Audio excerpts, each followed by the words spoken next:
আজকে উপস্থিত সকল সাংবাদিক বন্ধুদের আমি জানাই স্বাগতম।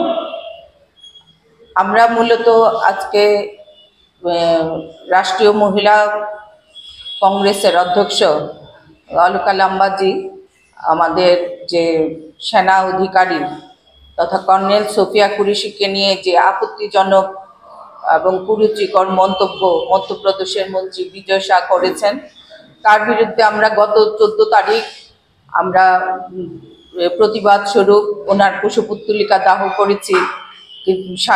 সারা দেশের সঙ্গে ত্রিপুরা প্রদেশ মহিলা কংগ্রেসও এই প্রতিবাদে সামিল হয়েছিল, কিন্তু তথাপি আমাদের যে মধ্যপ্রদেশের মন্ত্রী বিজয় শাহকে বিজেপি তাদের মন্ত্রিসভা থেকে এখনো বহিষ্কার করেনি। এবং যে সেনাবাহিনী আমাদের দেশের মানুষকে রক্ষার জন্য তাদের জীবন হাতে করে আমাদের জন্য যুদ্ধে অবতীর্ণ হয়, সেই সেনা অধিকারী কর্নেল সোফিয়া কুরেশিকে যে কুরুচিকর মন্তব্য করেছে, সেটার বিরুদ্ধে শুধু একা সেনা অধিকারীর বিরুদ্ধে এই মন্তব্য করেনি, যেমন করেছে মহিলা বিরোধী যে তাদের মানসিকতা বিজেপি সরকারের, সেটা প্রকাশ পেয়েছে। এবং আমাদের যারা মহিলারা বিভিন্ন দেশের কাজে যুক্ত এবং বিভিন্ন জায়গায় তাদের যে সেবামূলক মানসিকতা নিয়ে এগিয়ে গেছিল, তাদের সবাইকেই এটা অপমান এবং অসম্মান করেছে।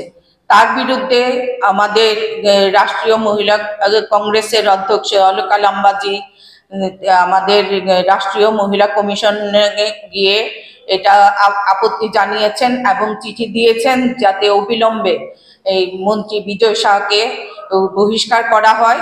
এবং তার সঙ্গে আমরা ধন্যবাদ জানাই যে জব্বলপুরের যে হাইকোর্টের বিচারপতি এবং সুপ্রিম কোর্টকে যে ওনারা নির্দেশ দিয়েছেন ডিজিপিকে অবিলম্বে ওনাকে এফআইআর করার জন্য ওই মন্ত্রীর বিরুদ্ধে, সেটাকে আমরা স্বাগত জানাই। এবং এটা শুধু ওনাকে এফআইআর করলেই হবে না, সেই শাস্তিমূলক ব্যবস্থাও যাতে করা হয় সেটা আমরা দাবি জানাচ্ছি। এবং অবিলম্বে ওনাকে ওনার যে মন্ত্রিত্ব পদ আছে সেটা থেকে যেন বিজেপি সরকার অবিলম্বে বহিষ্কার করে, সেই দাবি জানিয়ে আমরা সারা দেশের সঙ্গে ত্রিপুরা প্রদেশ মহিলা কংগ্রেসও এটার দাবি জানাচ্ছি এবং অবিলম্বেই যেন ওই মন্ত্রীকে বহিষ্কার করা হয়।